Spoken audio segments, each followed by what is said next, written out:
This is the Minolta RD175, one of the world's first DSLRs ever produced, released back in 1995 for, get this, $9,995. And if you're thinking that price is insane, who would ever pay that? Well, then brace yourself, because back then, this was considered a really good deal. Here it is next to what would have been its main competitor at the time, the Kodak DCS-460, which was priced at a whopping $28,000. These were professional DSLRs in the 90s, and they weren't made for hobby photographers. They couldn't afford them. But this camera still sold extremely well, and that's because it sold to mostly journalists, scientists, medical professionals that needed the quick turnaround of digital, even with all the drawbacks at the time. Magazine reviews from the time praised the RD175 for its high resolution of 1.75 megapixels, its quickness and ease of use, and for coming in at that competitive price of under $10,000. But despite this success, digital photography was moving fast in the 90s, and within just 2 years, the Minolta RD175 could be found for under $5,000, and it was being replaced by cheaper, lighter, smaller, higher resolution competitors. And I have to tell you, this camera has been on my radar for years now, and I'm super excited to finally pick it up and make a video to explore and share with you all, because it's a fascinating story of 90s digital photography, some innovative technologies in here that made it work for the time, very cool. And then the whole thing has just left me wondering, if Minolta was so far ahead of the curve at the time, how did they eventually lose out and disappear from digital photography just 10 years later? We'll get to that question at the end of the video, but first let's look at this camera. Unlike most of my 90s digital cameras in my collection, the RD175 is surprisingly easy to find. Multiple copies of the camera up on eBay at any given time, and with enough patience, you can get a working copy for only a few $100s. And I say a few $100s, not that that's worth it, but just that some of these really rare cameras I've been picking up are pretty expensive. I paid a little bit extra for mine because of this fantastic included fisheye lens and because the camera itself was in great condition. And what makes this all even better is just with a little bit of know-how, this is still amazingly usable today, unlike some of my other old cameras. You don't have to worry about a battery rebuild. The memory card formats are still available, which is all great. And a special thanks has to go out to all the RD175 pioneers out there who have laid the groundwork with their blog articles that I've read. Ed, a special thanks goes out to him and his great work as well, providing me with the software and the know-how that made this pretty easy to use, actually. Now, you may notice that the camera looks a little chunky. It's all right, you can say it. But that's because the Minolta RD175 is actually made of two different cameras, really. The camera body on the front is actually a Minolta Dynax 500 SI Super Film SLR that was also released in 1995, and then this custom digital back slapped on it. And I had to get a peek inside this for myself, and I noticed that the original film door is still here on the side, along with the film door latch, kind of hidden in this side of the camera. You can't really see it, but you can still see these massive seam lines and gaps around it because this really is two different cameras. And we'll get back to the inside of the camera in just a moment. This idea of piecing together parts from film cameras and digital guts was a common strategy for DSLRs at the time, with Kodak cameras using Nikon and Canon film bodies with custom digital guts, like on this DCS-460 we've been looking at, and my favorite DCS-760, which used the high-end Nikon F5 body. But because the RD175 has these two separate systems, it requires 3 different batteries to operate. The film camera body uses the 2 CRV5 battery, common in film SLRs at the time, and the digital back uses a then common camcorder battery, which is actually still made by third parties today, and like a ton of Sony cameras, and a small watch battery for keeping internal time. But the most unique part of this camera has to be the triple CCD sensors. Back in 1995, large sensors were extremely expensive, hence the $28,000 price tag on some of them. So the RD175 gets around this by using 3 separate smaller half-inch CCD sensors, which combine together to create a final 1.75 megapixel image. And opening up in the back, you can see all 3 sensors here angled kind of funny, along with this tunnel of mirrors and prisms to get the light from the lens to back here. Now, those 3 CCD sensors don't see different parts of the image and stitch them together like my monster Sony project was attempting to do. Instead, the RD175 uses what's called a dichroic prism, like this one, sort of not all the way the same, to split the incoming light into separate wavelengths. 2 of the sensors were for green light, and the final sensor was for red-blue, everything else.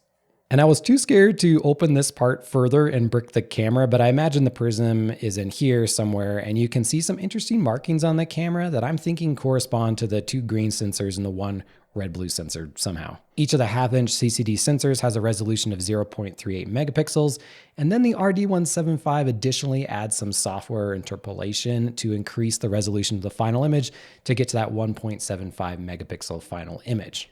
And while multiple sensors is very unusual for a digital stills camera, it is not at all unusual in the video world. There are many older camcorders you can pick up used that do the same thing, or something similar with a tri-prism that splits 3 different wavelengths of light. And I just learned in the research of this video that broadcast cameras even today still use this technique, which is super interesting. Now the RD175 uses the Minolta A mount for lenses, just like the SLR it was built from, meaning you can use all your favorite great Minolta glass, like the famous beer can 70-210 f4 lens, or this 500mm f8 autofocus mirror lens.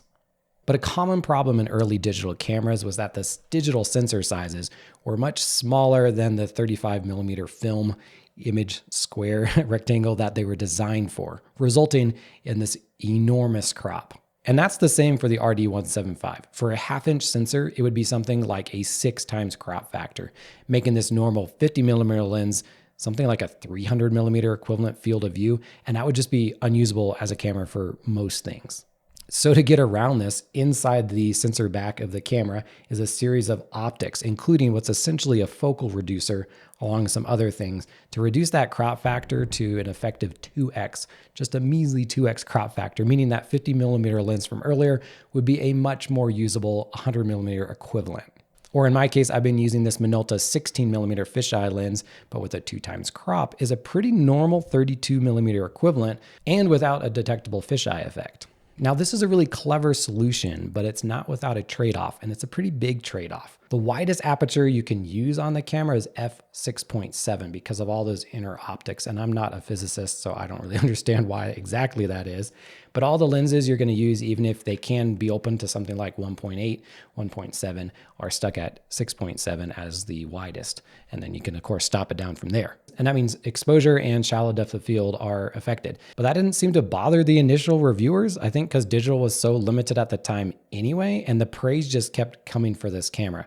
But using it today feels pretty limited to be stuck there. But for indoor photography, there is a little flash here that you could use to compensate for the light loss. There's not a ton you can do on the camera itself as far as settings, but you can do the basics. For example, I can hold the mode button and use the dial at the front to switch from shutter, manual, aperture priority, and program modes. Flip this switch over here to white balance.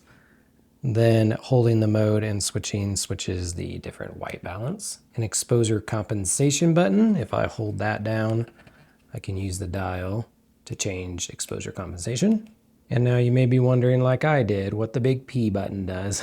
So if you'll just press that, it switches it to program mode. So you don't have to hold this and cycle through the menu to get there. It's like a shortcut to get there. Okay, I want to look at the images, but before we do, there's a little bit of a process to get the images off this camera and actually viewable. The camera records photos to a PCMCIA card slot, and my camera came with what would have been one of your original options, this 105 megabyte hard drive that you could slide in there. And back then this would have cost you about $400. Being a hard drive, it is rather slow to spin up and to read to and write from, and it slows down the shot-to-shot time significantly. Thankfully, you can use a much faster CF card by using a PCMCIA CF adapter, which this little guy has come in handy more than once on this channel. But the camera does require any card you use to be specially formatted in a way the camera detects. But the catch is the camera itself can't do that formatting that it needs by itself. Instead, you could do the formatting in the camera, but then you have to use your computer still and the specialized SCSI cable, which I do not have, to do all that in the right software. However, a workaround that people found, and this is where I have to thank the community who came before me, is that with a good formatted card that someone else took the time to do, they just copied that image, shared it out with the world, and now you can image any of your CF cards so the camera accepts those, which is great.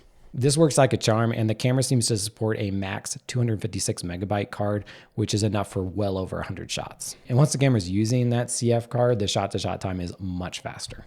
Okay, now we can look at the image files. The images from the camera are written in a specialty raw.mdc format that no modern editor seems to open correctly, although some come closer than others. Even when I got programs like Raw Therapy to recognize and open the files, they were drastically overexposed. Really, the best way to use the images that I've found is through the original software that came with the camera. Once again, thanks to Ed, who's provided all the original software I needed. I installed the software on my Windows 98 ThinkPad and it worked like a charm. Apparently, it can still run on newer versions of Windows too if you have a newer Windows machine, which I don't. There's a few options in the software to export to JPEG or TIFF with some added sharpness and chromatic aberration correction, which that one really helps. And here, those same images are not terribly overexposed, and we get our first look at what these images might look like. Without any sharpening added to the exports, all the images are quite soft regardless of the quality of the lens. Also, it is only a 1.75 megapixel image, and those megapixels are being made up through some software interpolation, so maybe that's why. However, adding sharpening options to the images through the original Minolta software definitely looks sharper, but over-sharpened in a bad way in my opinion. Maybe at the time this was considered acceptable and even good on lower resolution monitors and what people had at the time, but to me this looks bad. The best option really is to just export normally with no sharpening added and then use an editor of your choice on that TIFF or JPEG to add enhancements. And yeah, you can get a good idea here of the image quality from this camera. Obviously you wouldn't buy it today for any of that. I don't think it's extra special in any particular way, other than it's just amazing to get something that's so archaic and important to digital camera history that still runs just fine and not that expensive. That's just incredible. Okay, but if this camera was so good at the time and sold so well, then where the heck is Minolta now? Because if you look today, they don't make cameras anymore, or at least they don't by themselves. You'll still see Minolta licensed products on Walmart and Amazon that look absolutely horrible. How did Minolta come to this when they had this beating out Kodak, Canon, and Nikon at the time?